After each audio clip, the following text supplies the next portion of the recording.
All right, everyone.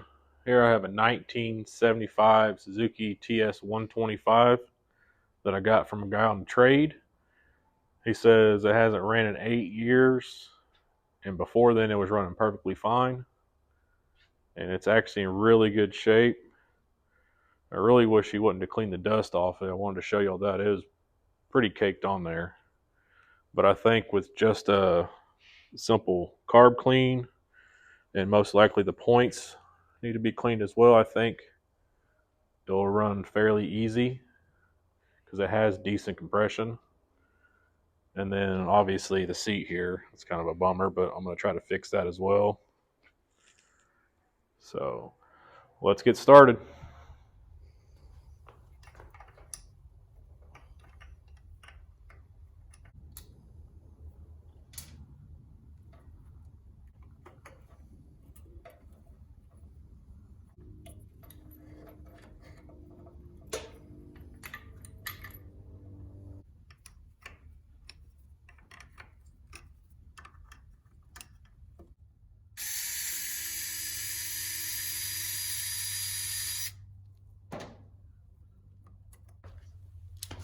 I'm going to have to heat that boot up a little bit.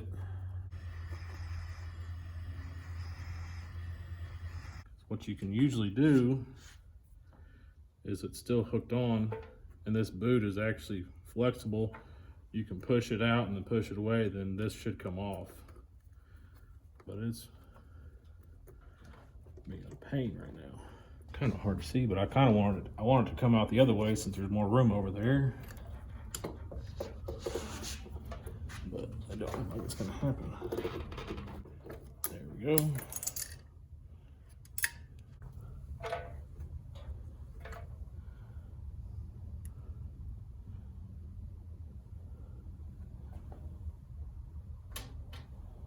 Huh.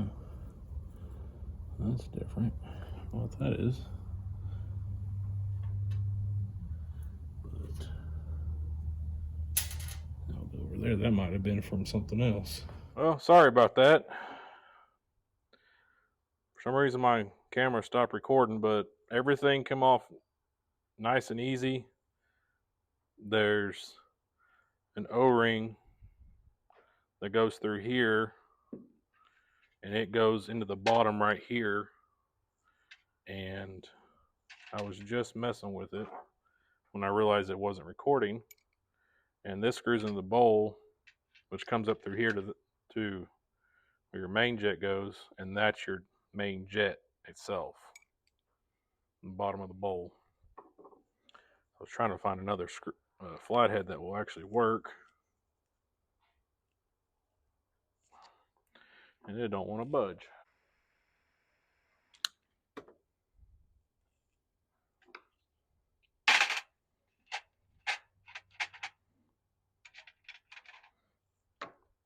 Great, now I can't touch the dang thing.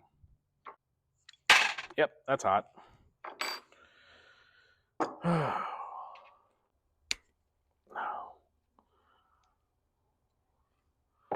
There we go. Came out.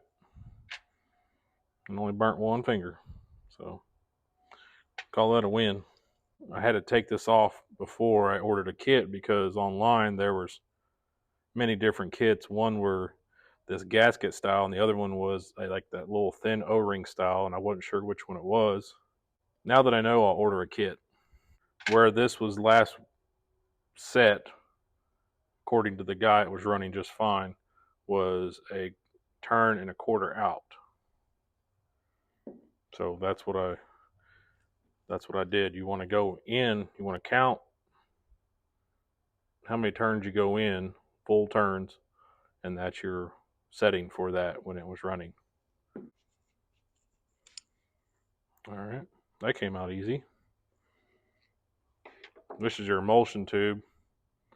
And this one, some slide from the bottom, some slide from the top. This comes out through the top.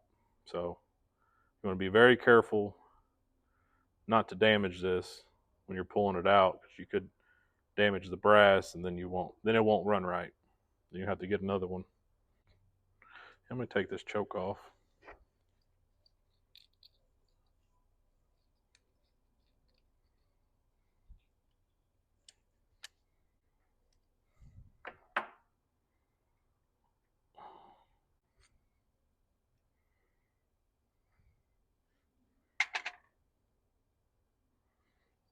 Now let's get it in the cleaner. All right, I did 2 cycles in the parts cleaner. I usually just run a 1-to-4 ratio between water and simple green. Seems to work.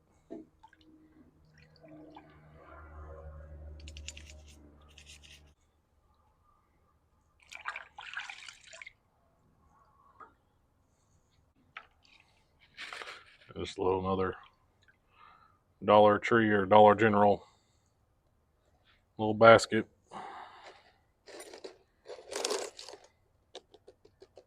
That's it.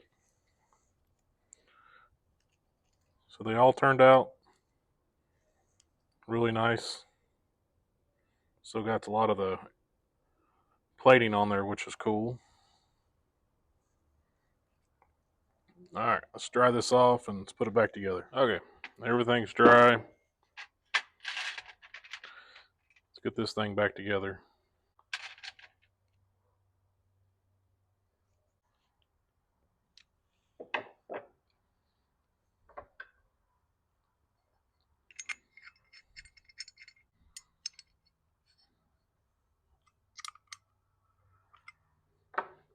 On this one, there was 2 little O-rings, and they sandwich in between this little plate here.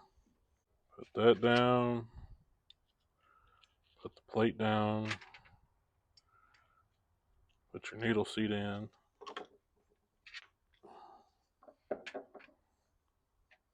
We got to put the emulsion tube back in. This part here is what faces towards the intake, towards the carburetor. Plus, there's also a notch here and here, so you can't really mess it up.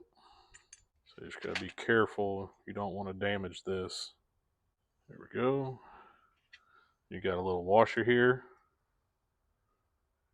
that goes in. And then this. I wasn't able to find the proper O-ring. This one's a little loose, so it might mess up. Like I said, I'm going to order a kit anyways. So this should work till then, because the old one is just brittle. It would have messed up. Get that snug. I'm just making sure all these little holes are clean, which they are. And the needle itself, there's a little bit of ridge, not a ridge, but a line, but it's very faint. So I think it'll be just fine. And if you get confused on which way it is, would recommend taking pictures. If you're not familiar with what you're taking apart, make sure you take pictures every step of the way. But also, there's a little nipple here on the top of the needle, and you can see where it's been wearing into the float lever, and that's the way it goes. So this, like I said, he said it was running fine. I don't think the float level right here is going to be an issue, so I'm going to run it as is. I got to take it apart again to put the new kit in, but this will get us to where we can get the bike started. Oh, duh. And then obviously Suzuki thought of it. It says up. And it's going to be a snug because that O-ring. So what I like to do is just get a little bit of oil, and I just got a little Marvel mystery oil. You don't want to soak it, just get a little bit on your finger and run around that O-ring. So this most likely will tear and it will swell up, but for the time being, it should work just fine. All right. Like I said, when I get the new kit in, I'll take this all apart, and I'll put it in the blasting cabinet and get it all nice and shiny. Air screw in, air fuel mixture screw, all the way till it bottoms out. You don't want to torque it down just till it seats. Like I said, we said it was a turn and a quarter out, so half, one, There. That should give us a good baseline. This right here is your stop. This is what, when you're putting it on choke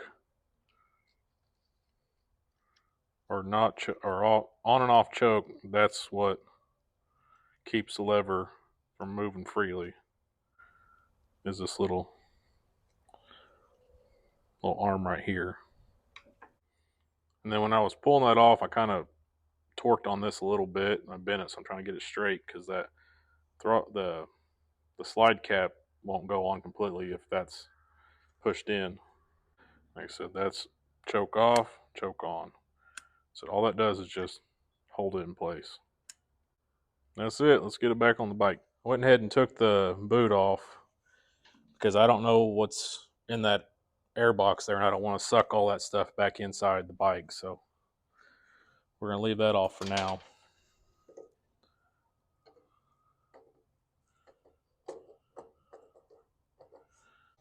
You want to just get these threads started. That way you can put both on there, because sometimes you have to pull it out to get clearance inside the carburetor there.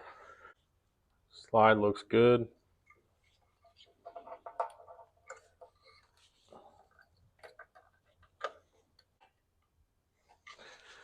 Check, make sure it moves. Yep, that's good. All right, let's see if we got spark.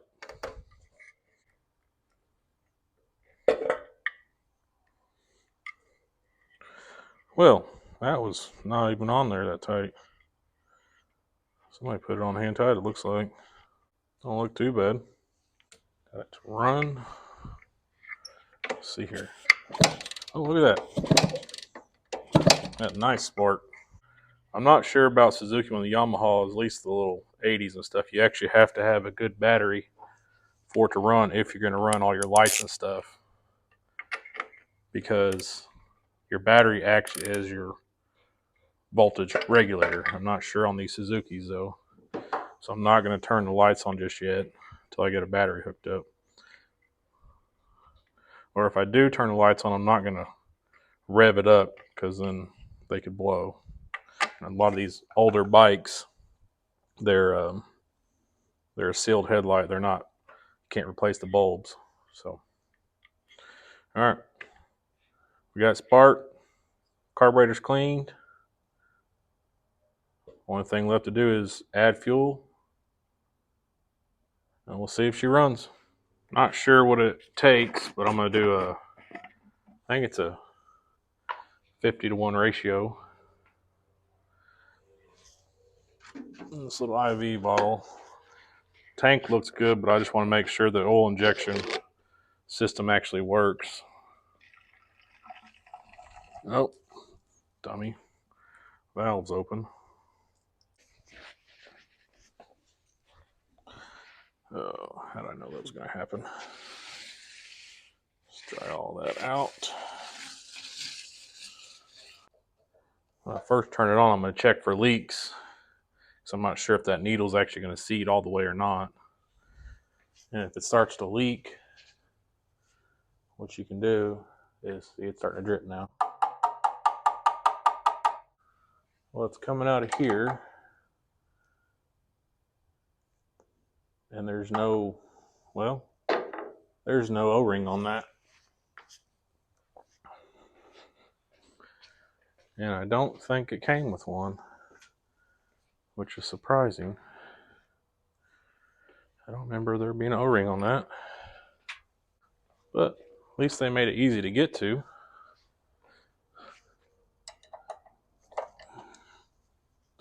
I'm going to see if I got either aluminum crush washer or copper crush washer that will fit. I don't know if you can see that, but I found a copper crush washer that will fit. Hopefully that will fix it. It might need a gasket style instead of a metal O-ring. It needs a gasket O-ring.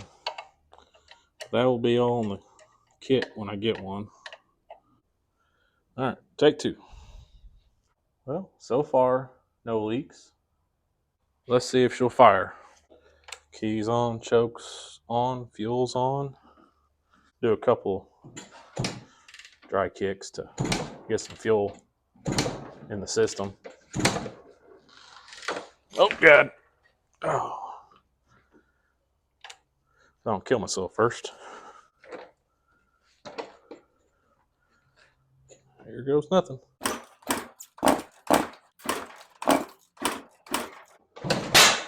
Still no leaks. Let's check this plug and dry it out. Oh yeah, she's wet.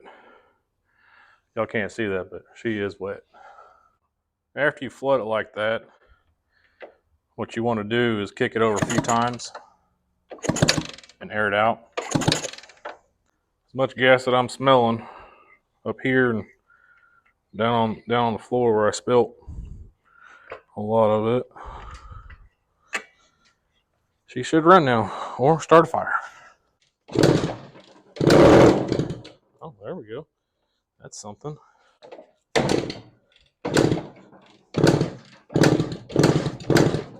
don't think I got another plug to try. Maybe it's just not hot enough. Might be losing spark when I put it back in. Or at least intermittent spark. Never have this much trouble out of these bikes. Usually 2-strokes are one of the easier ones to get running because there ain't much to them.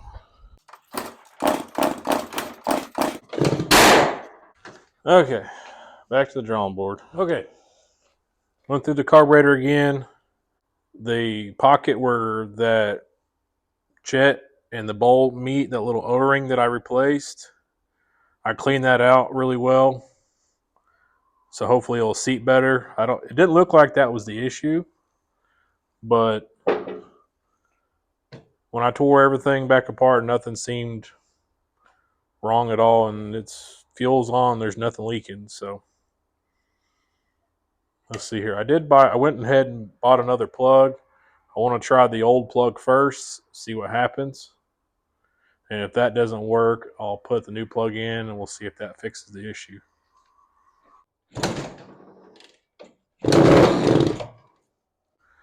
You always want to check, even though it says it's the right spark plug, get them side by side, measure the thread length and everything like that. So that might have been my issue. I don't see why it would be almost 40, yeah, about 45 thousandths. Wow. So I got a manual or a little service book for Hondas. I don't have anything for Suzuki. I don't work on a lot of Suzukis. Let's try with the choke on. It's got plenty of fuel. All right. Take 27. I'm going to kick back a little bit. Oh, come on.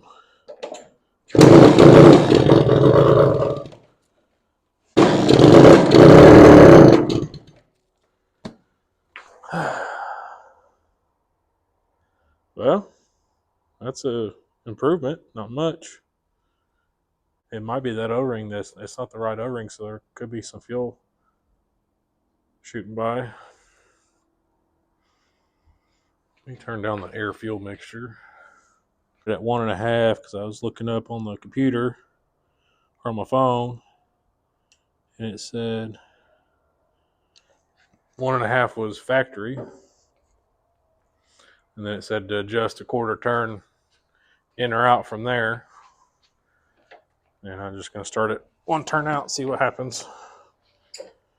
This isn't going to make a big improvement, if any, but we're going to try it.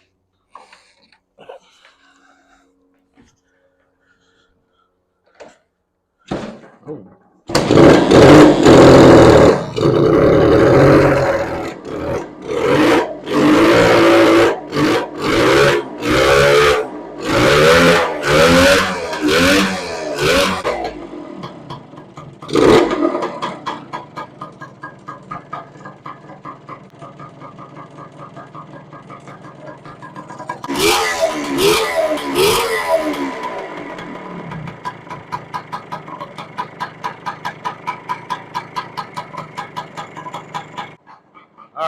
this door where I smoked myself out. I don't know if you can see that, but it's pretty smoky. Okay, it's the next day. We're gonna start this thing cold. I'm not gonna do the microphone because I think it picked up too much on the microphone last night and it sounded terrible. So, but we're gonna do a cold start and see what happens. Choke.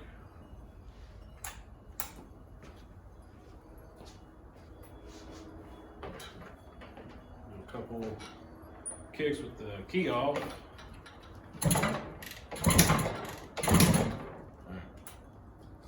See what happens.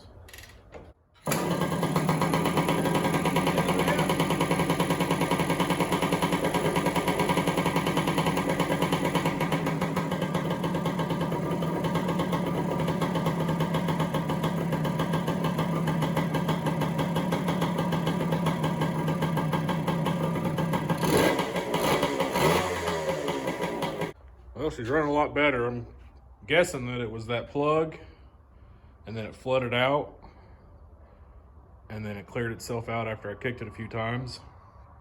Because right now it's running great with that new plug gap to the right specs. I am leaking, that's the 2-stroke oil, which the tank's in here and it comes down through here and that's where it comes in right there. So we're gonna take this off and look and see what's leaking, see if I can't just replace some hoses. Okay, I got everything off.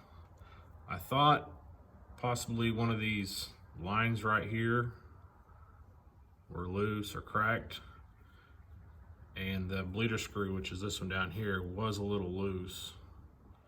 But I snugged everything up, used brake clean to clean it all, let it run. Priming the oil injection, what you do is when it's running, what I'll do is I'll open it up and then I'll crack the bolts here.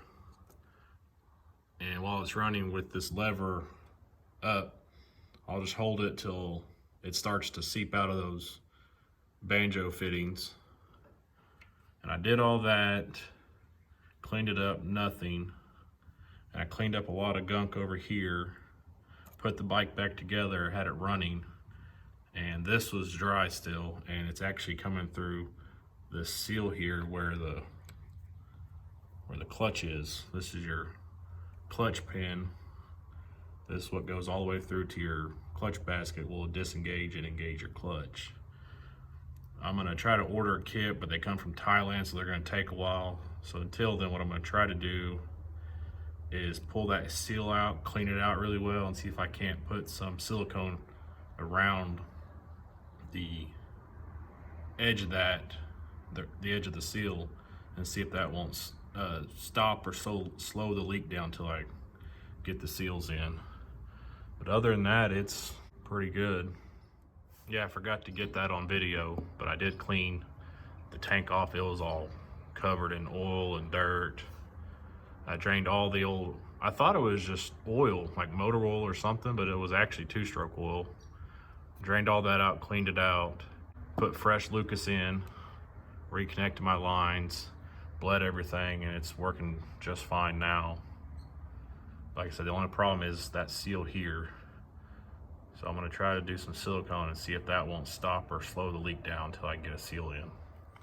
Can't really see it, but that seal, there's a lip here, and that seal was actually pushed in, so you can push it in and see how it just moves around. I'm thinking if I can pull this seal out without damaging it and putting some silicone around it and cleaning the surface very well, I think we'll be just fine for now. So let's try that. Okay. Looking at it, it doesn't look too bad, but I will clean it up, clean the pin up as well, because if I'm not mistaken, like I said, all these I've worked on the past with Kawasaki's and Yamahas, there's a ball bearing all the way on the other side, so I want to be careful and not try to knock that out and into the case there. So, all right, I'm gonna clean this up and I'll get back with y'all. Okay, everything's cleaned up. When you take this apart, like I said, just take pictures or look at it closely when you pull it out, because this side that actually goes in to the back of the clutch is actually rounded, and the part that sticks out this side is flat. So just be mindful of that. Actually, what I'm going to do is I'm just going to put a little silicone on it, stick it in there, and I'm not going to start the bike up or move the clutch or anything and until this actually sets up. I'm not actually sure how long it takes to sit, but I'm just going to put a light little coat over the edge of this that seats into the case. And I'm going to use there's a little oil in there. I kind of want that so it lubes the sealing surface on the inside. I'm going to use that, push through, and kind of use it as a guide pin. Yeah, the nozzle gets clogged up, so I just do it this way.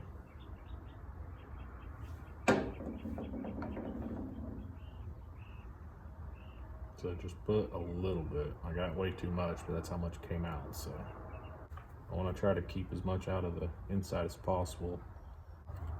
As loose fit as it is, it should just press in. So that's seated all the way. And that looks like it's good. Like I said, this is an ideal. Depends on what seal I use or where the seal is going. Sometimes I will use a little silicone on the edge of it, like on these crank seals of these 2-strokes. I'll use a little light coat of silicone around the outside just so they don't back out. So what I think happened was there's a lot of gum or buildup from the chain. A lot of the grease was getting on this shaft, and it was building up so much that it's probably 1/8 inch thick all the way around. And once you engage the clutch, what it would do is just over time just slowly push that seal in, and eventually the seal just popped out the other side. That's my guess. I don't know if that's true or not, but that's what I'm going with. But right now it's out, it's flush, it's sealed, and it should work just fine for now until I get seal kit in. I plan on replacing that, replacing the shifter seal, the kick shaft seal, all that stuff. But everything else looks good and dry, which I'm happy with. So, like I said, the pump's primed. It's good to go. All right, I was taking the airbox off. Got that screw off, or that bolt, and this bolt too. And you got this little stud here that somebody added in. And that little rubber grommet piece that I found when I started pulling the carburetor off, that's where it goes, because you look at these bolts here, it's identical. So I'm gonna have to find another bolt for that. Well, I guess that is factory. So I'll put that grommet back on.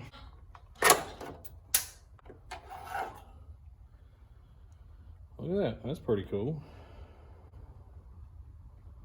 Wonder if I can, don't have any, no, I don't have quite the material, and I used all my foam on my CT90, but it's nice to know there's nothing in there, so I can hook this back up for now, and then once I find some foam I can make something fit in there.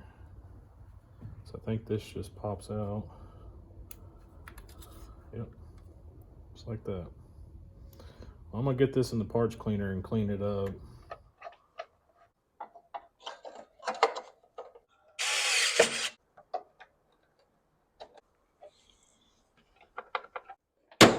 Okay, filter material came in, and it's pretty simple. I just took the little keeper off, laid the foam over, cut it out with some scissors, and I'm still waiting on the petcock to come in. I thought I was going to be able to use this, but I didn't look at it close enough. This isn't the factory petcock, because if you can see, like I said, I didn't pay attention. I cleaned it and everything. It won't work. So, not sure what this came off of. It's just an on-off valve. So, and that's it. I'm going to get this back on the bike. Like I said, this should be in hopefully in a few days. And then I'll be able to take the bike for a ride. Okay, I've been waiting a while for some parts to come in.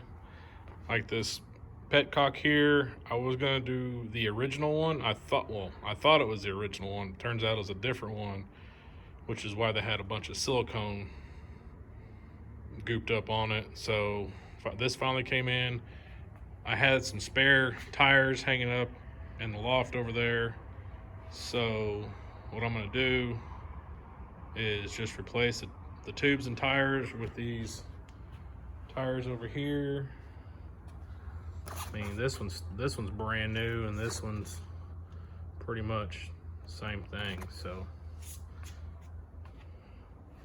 I got the front wheel off, but it's not really much to it. You gotta loosen the nut there, and you gotta take these caps off, and then it comes off, and I just pulled the brake off because there's no reason to disconnect that since I'm not doing anything with it. So it's still in good shape. So it's got really low miles for the year, so that's why I'm not gonna replace the shoes and the bearings, because the bearings actually feel really good. So this is your fill here, 550 cc's, and this is the plug you'll pull out. You can see it's kind of oily, so that gasket's probably bad. But you'll pull this out and fill the oil up. You can measure out 550 if you want, or you can just pour it in, or pour it in till it starts coming out here. And if you're gonna do it that way, make sure the bike is as level as you can possibly get it.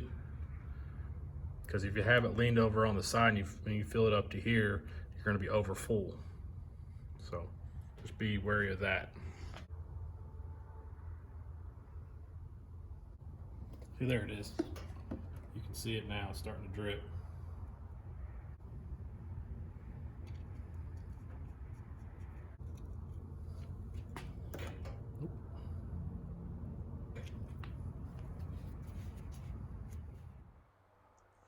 Okay, she's pretty much done. Still got a chain that's coming. Last night I actually took this off, re-greased it, and painted it because I just didn't like that rusty look.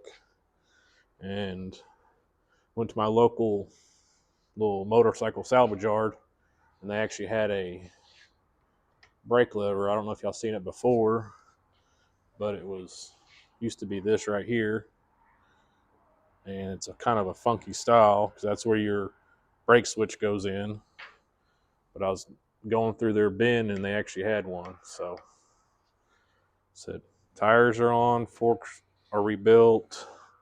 I'm going to run the I'm going to run the carburetor as it is. I'm not going to buy a kit just yet because I actually want to see how long this will work without leaking. Because right now I had the fuel on overnight by mistake and it didn't leak a drop. So, and that seal for the clutch is still in there. It's not leaking at all. So, and one last thing, if I fix this, or once I fix this, I'll do another video, a short little video on repairing this. So, all right, that's it. Let's go ride.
Okay, that's the end of the Suzuki TS 125.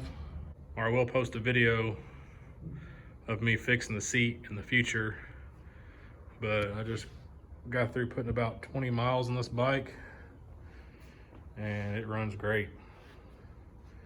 So, all right, everybody, thanks for watching.